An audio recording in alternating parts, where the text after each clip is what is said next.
Welcome back to my channel. If you're new here, my name is Cindy and I am a 31-year-old mom with 3 kiddos and 1 more on the way. I work full-time in early childhood education for a local nonprofit in my area, and my husband and I have been using the cash budgeting method for about 2 to 2.5 years now in order to gain financial literacy, take control of our finances, and build a life that we want. If that sounds like content that you are interested in, I would love for you to subscribe to my channel and follow along. And of course, like this video so that I know that this is content you want to see. And apparently my cat wants to see it too. Hello, Tesla. Let's get you down. So in today's video, we're gonna go over how I started cash stuffing, because I've had a lot of people ask me, like, why do you use cash to budget? Why do you do it this way? Why does this work better than something else? How do you even get started? And I totally hear you, because I had a lot of the same questions. And she's back. Okay. I had a lot of the same questions when I first started, and it was something that I kind of looked into a little bit here and there just out of curiosity. But at that time, I just wasn't in a point in my life yet where, if we're being honest, I just wasn't fed up enough, is really what it comes down to. I wasn't annoyed enough with the way that things were going in my life and in my finances to make the changes that I knew I needed to make.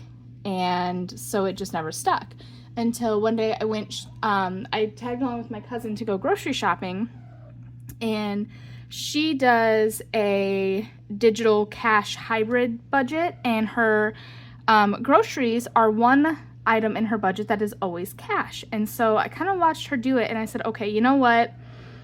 Something needs to change, and I'm ready to learn how. Please explain this to me. So she did, and finally that's when it all clicked, and we've been doing it ever since. So I broke down into steps how I got started. And of course, with personal finance, it is personal, right? Everything is custom to you, to your income, your budget, your lifestyle. You can make your budget work for you. That is the idea. It is your personal finance. So some of these might be a little bit different for you as you get started, if you are brand new to budgeting, to cash budgeting, all of that, whatever the case may be. And oh, there's Kiara. I guess we're just having a cat party today. And no, ma'am. And so personal finance is personal, right? Sorry, these cats are they're driving me nuts. Kiara really wants to play with Tesla. Kiara is, I think she just turned 6 months the other day, and she really wants to play with Tesla, and Tesla is about 10 or 11 years old, and she just does not want to play. She wants nothing to do with that kitten. And, yeah, so they just keep distracting me. I'm sorry about that. Anyhow, personal finance is personal, right? So these steps, generally speaking, are how anyone really starts out with setting a budget. These really are the basic beginner steps. Having said that, there will be probably some cases where they just don't quite work for you as is, and I want to just give you permission to change it up a little. And if it doesn't work for you the way I have it written, change it up. Do what works for you. Yes, the overall steps are kind of the same regardless. It essentially is the same for everyone, but there's going to be minor tweaks that are different for every single person in their budget, whether they do it with cash like I do, or they do a hybrid method like my cousin, or whether they just do it digitally. It doesn't really matter how you do it, how your finances work for you. The idea is to follow the steps as closely as you can with what works for you. Okay, so that was a lot of yapping. Let's go ahead and get right in.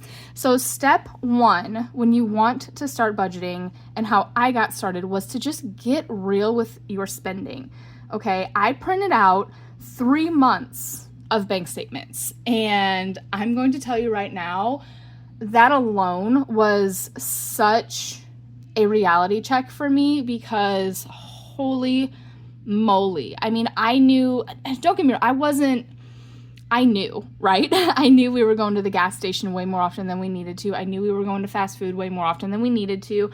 I knew that we were nickel and diming ourselves on, Amazon and Etsy and whatever it may be, right? I knew that, but it wasn't until I had the numbers, I printed it out, and I looked at how many pages were in just 3 months of bank statements, and I was like, oh my gosh, that's so much. And so that alone was kind of like ice water to the face.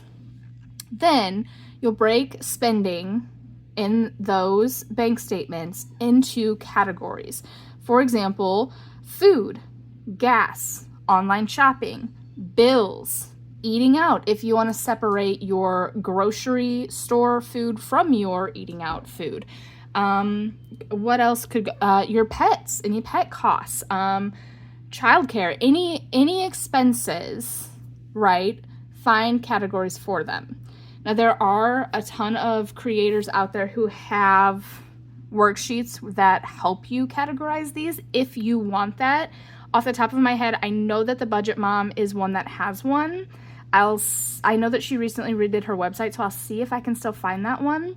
But if not, that's okay. You can do what I did, and what I did was I just highlighted everything, like I color coded it, right? I really respond well to color coding. And so I got all of my highlighters and I went through each line item of my bank statement.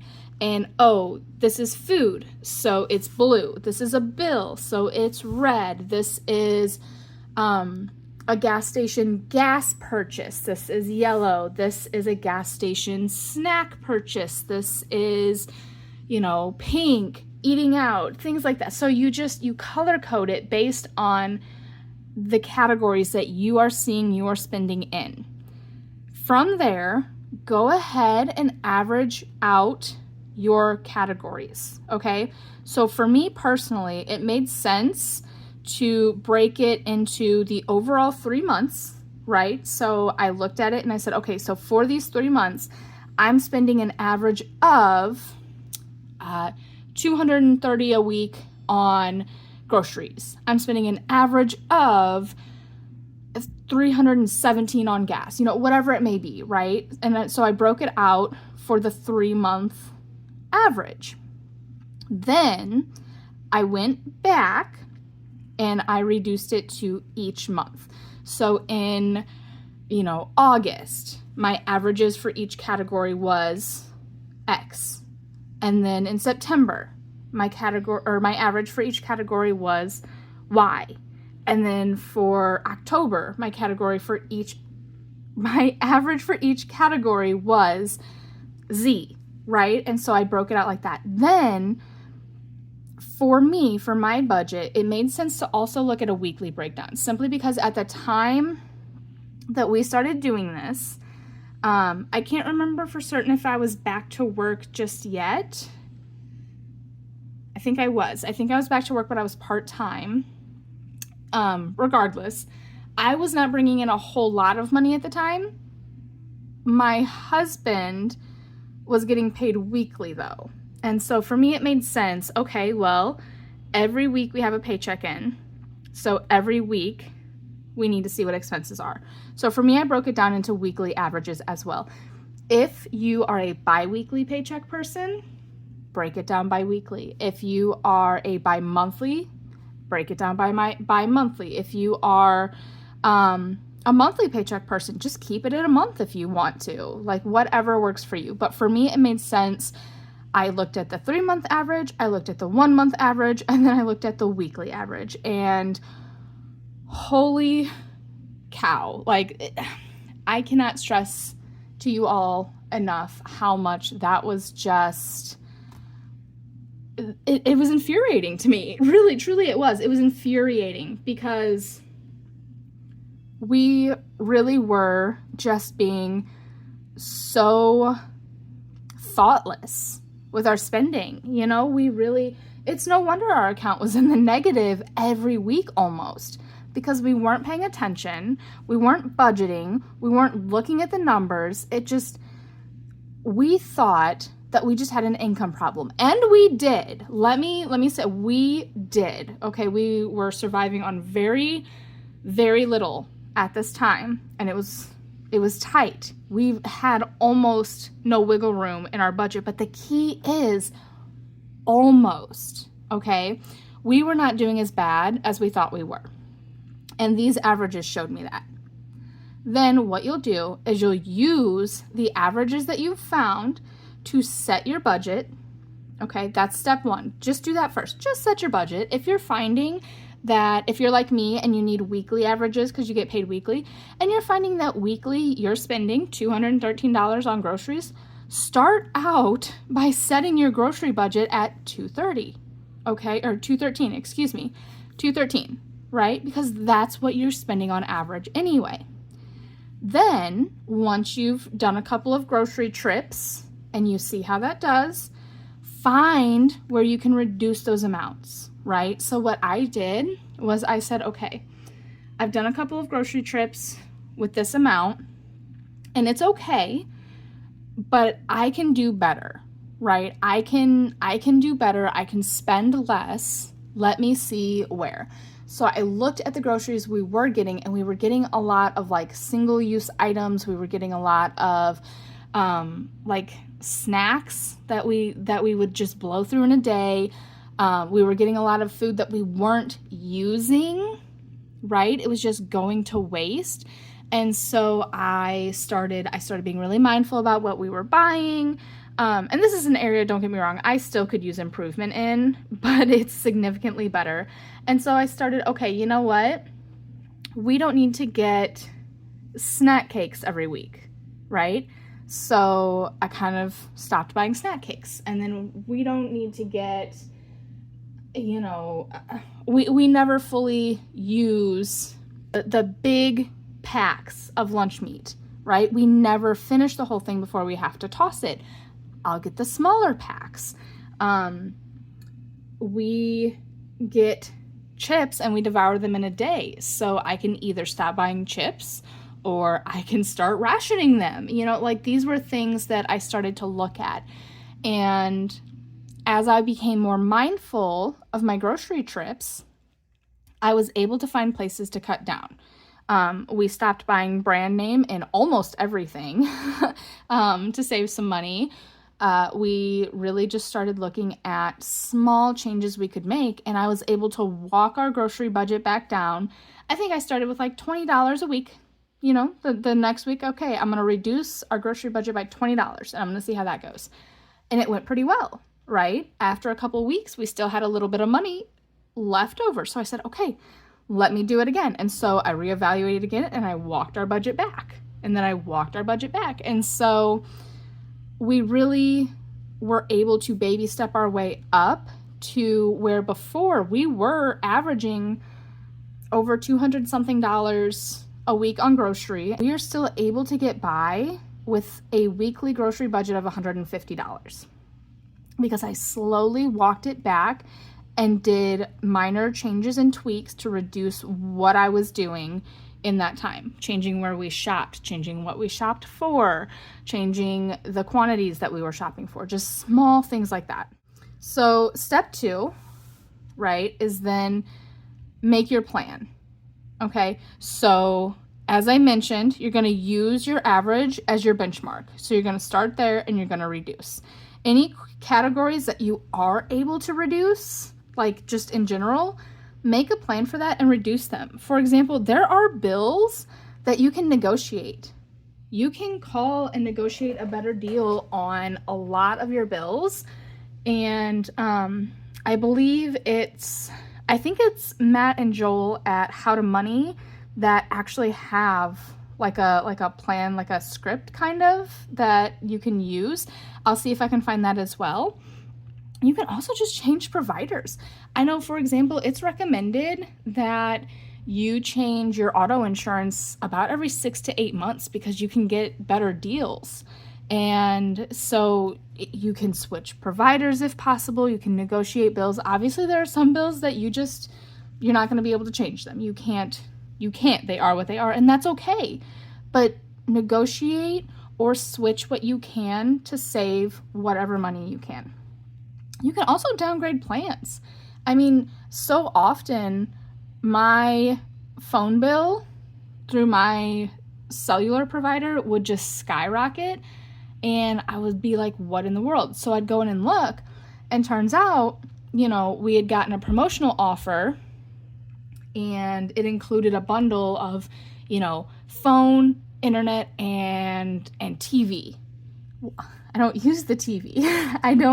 We have TVs, but we only use streaming services. We don't use anything else.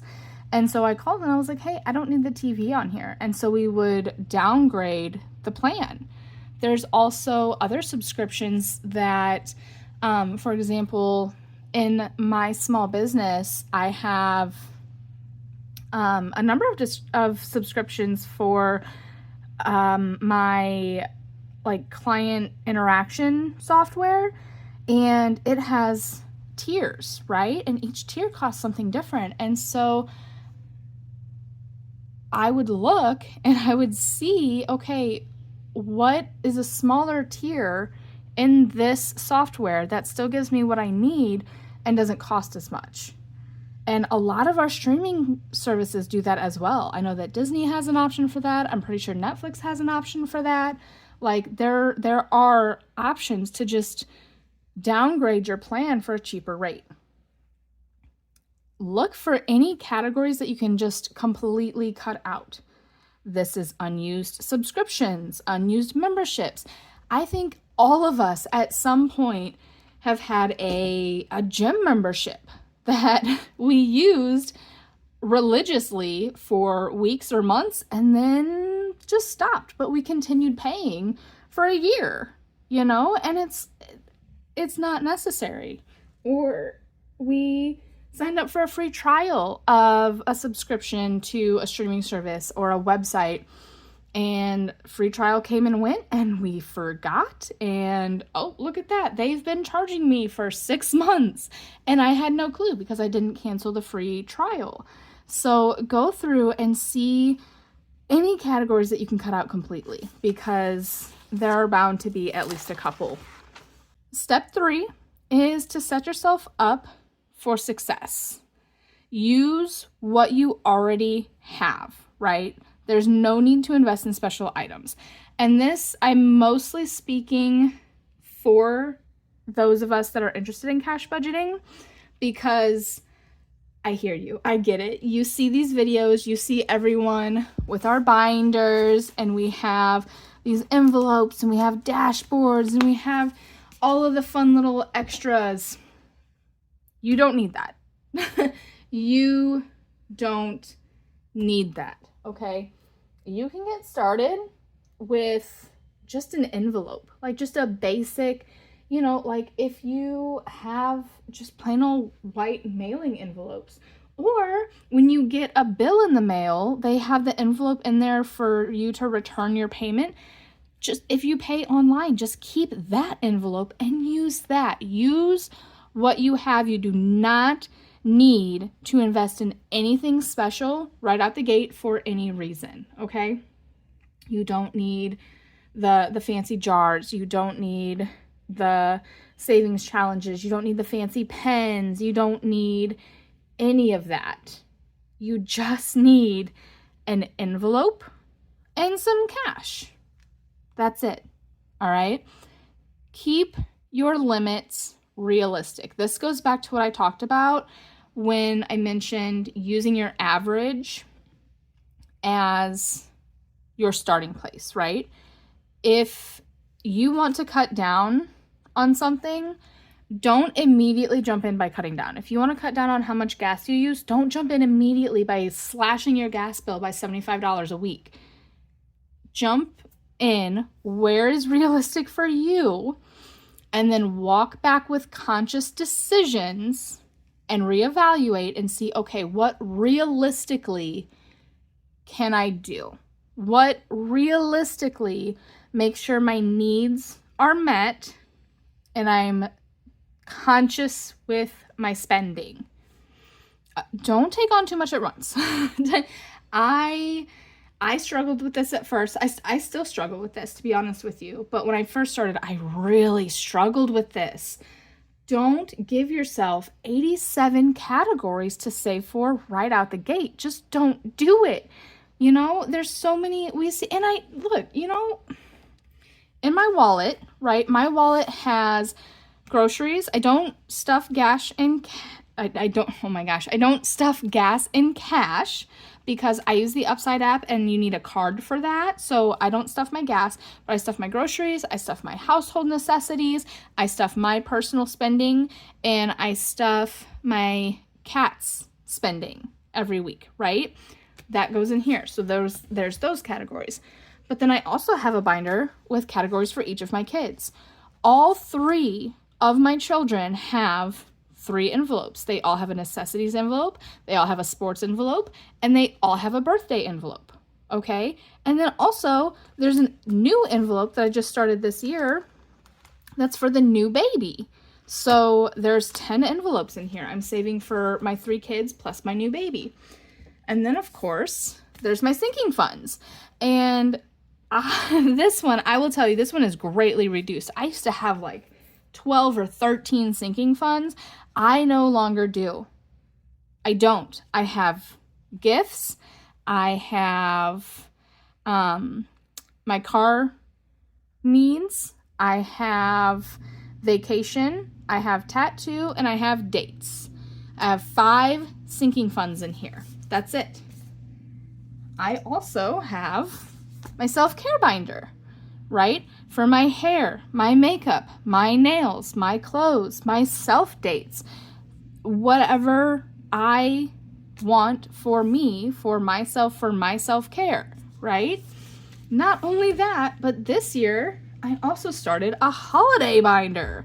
I have a couple of savings challenges in here that I made that I save for holidays, right? And I get it. I get it. You watch these videos, you fall down the YouTube rabbit hole, and you see all these creators with so many different categories. And you're like, yes, I want all of the things. And that's great. Don't do it right away. Do not jump in with that, and don't take on too much at once. You will overwhelm yourself. You will burn yourself out. You will feel like you're not making progress.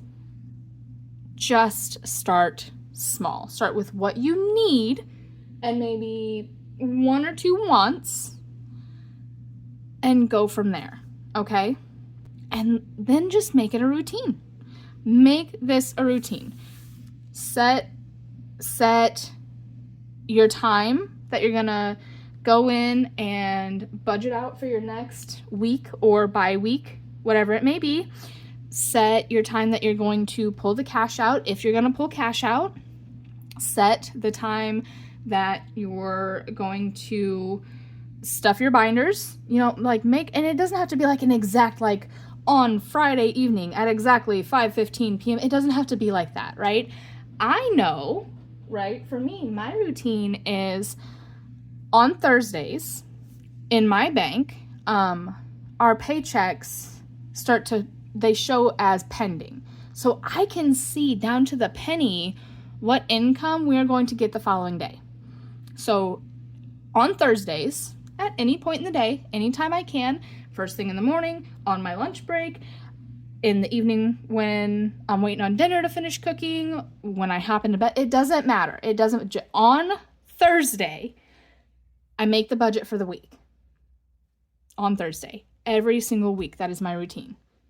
And then on Friday, I go to the bank and I pull out whatever cash I need for that week. When Friday? I don't know. Whenever I get by the bank. Maybe it's first thing in the morning. Maybe it's my lunch break.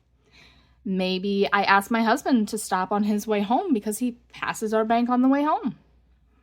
Maybe I totally forgot and I am just getting ready for bed and I say, oh, hold on a minute, before I get into my pajamas, I need to run to the bank because it's not far from me.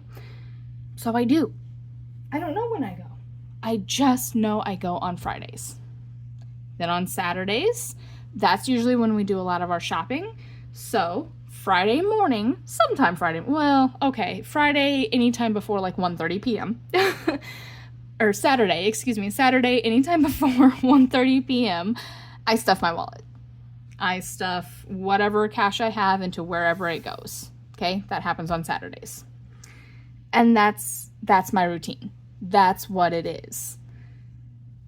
It's so simple. You don't have to, if you are the kind of person that you need to know that every Friday at 4:18 p.m. you need to be pulling into your bank parking lot, then do that.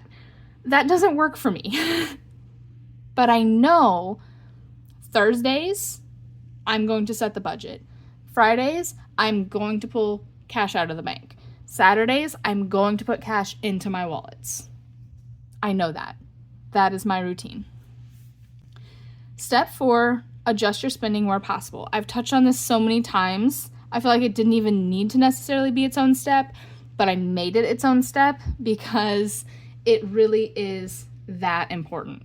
So if you have money left over in certain categories regularly, consider lowering your budget for them. Maybe you don't necessarily need as much as you're using, and you could use that money somewhere else. You could use the extra $20 that you always have in your household envelope for groceries. Or you could use that extra $20 for your car needs. Or you can use that extra $20 for your self-care. Whatever, all right? If you always have money left in a certain category, consider reducing it. That way you can use that money somewhere else. If you find that your original amount, so that averaged amount, isn't enough for a certain category, assess why. Are you spending too much or are you not budgeting enough? Either could be the case. You know, it could be that you really are spending as little as you possibly can. It's just not enough. In which case you would need to raise your budget. Maybe you are actually budgeting enough. You're just not making the best choices with spending. Either one could be true. If your goal is to lower that spending, slowly lower the amounts. Walk it back, like I said. Just take steps back a little bit at a time and see how you feel. At the point where you start feeling cramped or you're not having enough for that expense, you've cut back too much, stop. But it's okay if you want to lower your spending averages and you walk back. Step 5 is add categories when possible.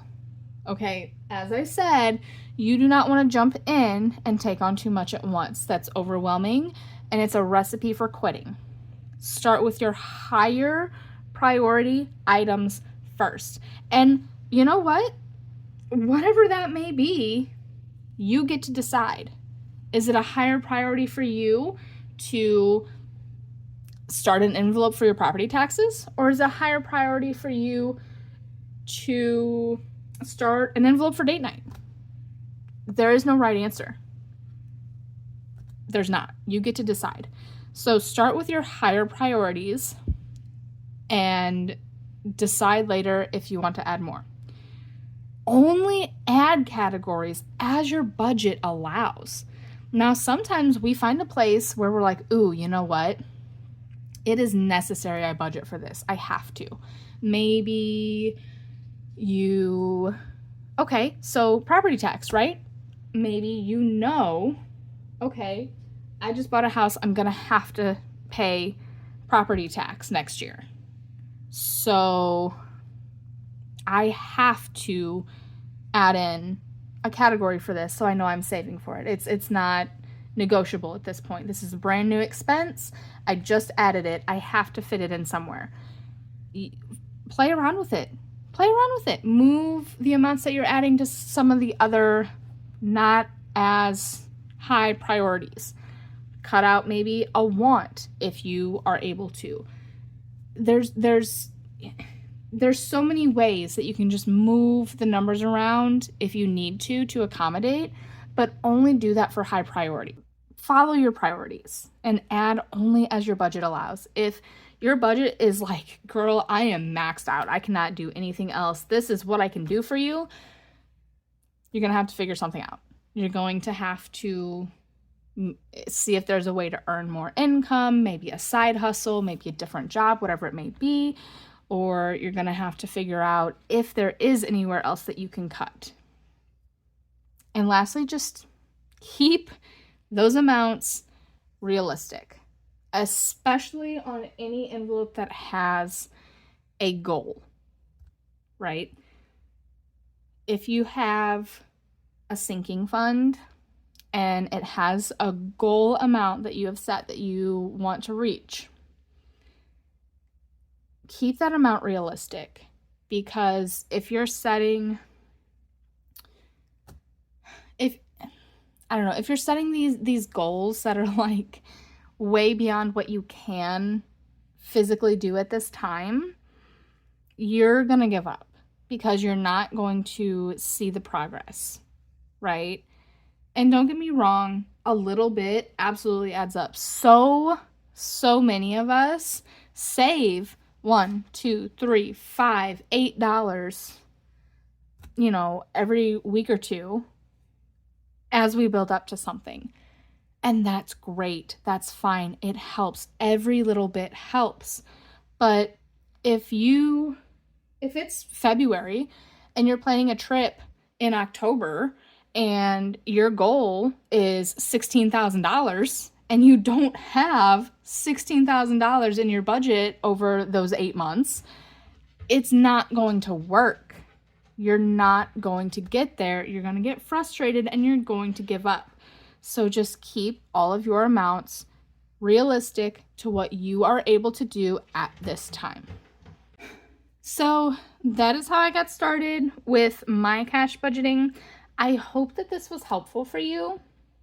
I hope that you kind of had any sort of aha moment at all if this is new for you, if you just don't understand how to get started or where to start or where to go once you have started. I hope that this was helpful because I've had a lot of people ask me about it, and I thought that the best way to just share what I did and what so many other successful budgeters are doing. And when I say successful, I just mean they have their plan, they have their routine, and they are able to stick to their plan, right? And don't get me wrong, life happens. I know that. I understand. That's why we have buffers. That's why we have emergency funds, right? We know life happens. We plan for that. However, we make our plan every whatever our pay period is. We have our routine for that pay period, and we fit our budget into our ability, right? And that's what I mean by successful. This, more or less, is how every successful budgeter got started and continues to be successful within their budget. So that is what I have for you today. If this was helpful at all, let me know. I would love to hear feedback. If there is anything that I missed, anything I forgot, and you think it's a great tip to include for newbie budgeters, let me know in the comments. Pop them down in the comments and be like, hey, don't forget, this is a great tip. Or, oh, hey, this is how I did this and it worked really well for me.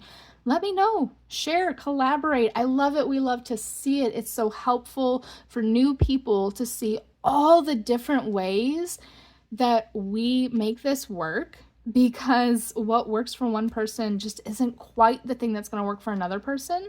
So they can take this tip from this person and this tip from this person and this tip from this person and this one from this and build what works for them in their household, in their budget, in their life. So please share. I would love if you have any thoughts, let me know. It would be great to collaborate with everyone and just brainstorm all of the ideas for all of the new people. And with that, I'm going to say happy Monday, and I hope you enjoy the rest of your day, the rest of your week. I would really appreciate if you enjoyed this video if you leave it a like. And if you have not yet subscribed to my channel and this is the kind of content that you're interested in seeing more in, go ahead and subscribe. That would just make my whole day. I would love to have you here. If you do subscribe, let me know in the comments so I can say hi and welcome you to the channel. And I will see you all on Saturday for my next wallet cash stuffing. Bye.